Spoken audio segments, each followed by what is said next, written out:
Masih edisi Jalangar Mastaka akibat perpanjangan PPKM, hayulah urang ngadamel cemilan kangge nonton drakor tak aya sanes iwal ti tempe mercon nu ngabledag edan. Modal utamina tak aya sanes aya tempe nu dipotong sapertos kieu ngangge peso nu paling seukeut nu kagungan stand cookware. Nu salajengna di dieu ngangge tepung bumbu serbaguna, cabe keriting beureum, bawang bodas, gula bodas sareng kaldu bubuk. Haluskeun sagala rupi bahan sambel ngangge put chopper caha 200 nu kagungan mito ciba anu tiasa ngahaluskeun sagala rupi jenis bahan masakan.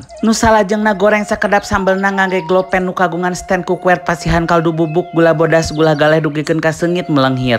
Nu salajengna sesebkeun sambal dina sela-sela tempe tong seueur teuing engke luber siga patuangan aa kabayan. Siapkeun mangkok urang ngadonan tepung bumbu serbaguna sareng cai sumur sacekapna we nya dugi ka kengeng tekstur sapertos kieu. Panaskeun minyak goreng sacekapna, ojaikeun tempe mercon dina adonan, goreng dugikeun ka koneng kacoklatan, dibolak-balik angkat sareng tiriskeun sumangga wilujeng nyobian.